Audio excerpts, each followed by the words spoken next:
விஜய்க்கு வந்த 12 லட்சம் கோடி பிரச்சனை, அதுக்குள்ள லிஸ்ட் போட்டாச்சா? தமிழக வெற்றிக் கழகம் தலைவர் விஜய் தேர்தலில் மாபெரும் வெற்றியை பதிவு செய்து ஆட்சியை அமைக்க உள்ள நிலையில், ஆட்சி பொறுப்புக்கு வந்த உடனேயே முதல்வராக இருக்கும் விஜய்க்கு முதல் சவால் அவருடைய தேர்தல் அறிக்கைதான். தமிழ்நாட்டின் பொருளாதாரத்திற்கு பெரும் சவாலை ஏற்படுத்தும் வகையில் அமைந்துள்ளது விஜயின் தேர்தல் அறிக்கை. வணிக மற்றும் நிதி நிபுணர்கள் கருத்து தெரிவிக்கின்றனர். தாவேக கட்சியின் தேர்தல் அறிக்கையில் 10 தலைப்புகளின் கீழ் மொத்தம் 336 வாக்குறுதிகள் அறிவிக்கப்பட்டுள்ளன. இந்த வாக்குறுதிகளை முழுமையாக நிறைவேற்ற வேண்டுமானால் ஆண்டுக்கு சுமார் 12 லட்சம் கோடி வரை நிதி தேவைப்படும் என கணக்கிடப்பட்டுள்ளது. தாவேக அறிக்கையில் பெரும்பாலான வாக்குறுதிகள் பெண்கள், மீனவர்கள் மற்றும் விவசாயிகளின் நலனை மையமாக கொண்டுள்ளன. குடும்ப தலைவிகளுக்கு மாதம் 2500 ரூபாய் உரிமை தொகை, ஆண்டுக்கு 6 இலவச கேஸ் சிலிண்டர், கர்ப்பிணி பெண்களுக்கு 25,000 ரூபாய் உதவி, மகளிர் குழுக்களுக்கு 5 லட்சம் ரூபாய் வட்டியில்லா கடன், முதியோர், கைம்பெண்கள், மாற்றுத்திறனாளிகளுக்கு மாதம் 3000 ரூபாய் உதவித்தொகை, மீன்பிடி தடைக்கால நிவாரணமாக 20,000 ரூபாய் ஆகியவை முக்கிய வாக்குறுதிகளாகும். பெண்கள், மீனவர்கள், விவசாயிகளுக்கான 14 முக்கிய வாக்குறுதிகளை மட்டுமே நிறைவேற்ற 1.82 லட்சம் கோடி ரூபாய் தேவைப்படும் என கணக்கிடப்பட்டுள்ளது. தேர்தல் அறிக்கையில் அறிவிக்கப்பட்ட மற்ற வாக்குறுதிகளின் விவரங்கள் பின்வருமாறு.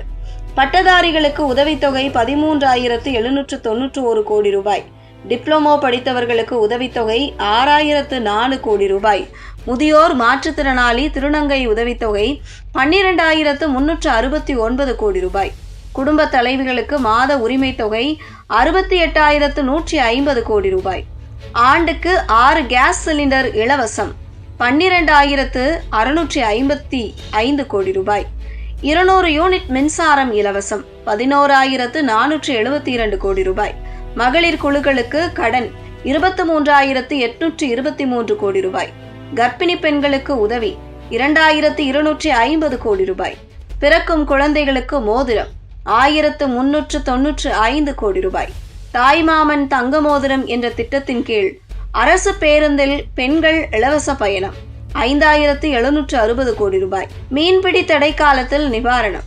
2,096 கோடி ரூபாய், மின்வாரியத்திற்கு காப்பீடு 2.62 லட்சம் கோடி ரூபாய், விவசாய கடன் தள்ளுபடி 15,000 கோடி ரூபாய், விவசாயிகளுக்கு நிதி உதவி 12,000 கோடி ரூபாய்.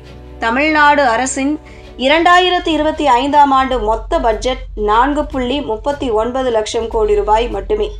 ஆனால் தாவேகவின் வாக்குறுதிகளை நிறைவேற்ற மட்டும் இதைவிட பல மடங்கு நிதி தேவைப்படுகிறது. மேலும் மாநிலத்தின் நிதி பற்றாக்குறை 2026-27ஆம் ஆண்டுக்கு 1.22 லட்சம் கோடி ரூபாயாக இருக்கும் என்று ஏற்கனவே மதிப்பிடப்பட்டுள்ளது. இந்த நிலையில் பெண்களுக்கான மாத உதவித்தொகையை 1000 ரூபாயிலிருந்து 2,500 ரூபாயாக உயர்த்துவதால் மட்டும் ஆண்டுக்கு கூடுதலாக 21,617 கோடி ரூபாய் செலவாகும். நிபுணர்களின் கணக்குப்படி இந்த 14 வாக்குறுதிகளை நிறைவேற்றவே முதல் ஆண்டிலேயே கூடுதலாக 42,000 கோடி ரூபாய் தேவைப்படும்.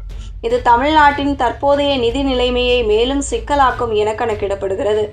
தமிழ்நாட்டு அரசின் 2025ஆம் ஆண்டு மொத்த பட்ஜெட் 4.39 லட்சம் கோடி ரூபாயாக இருக்கும்போது விஜய் அளித்த வாக்குறுதி 12 லட்சம் கோடி ரூபாயாக உள்ளது.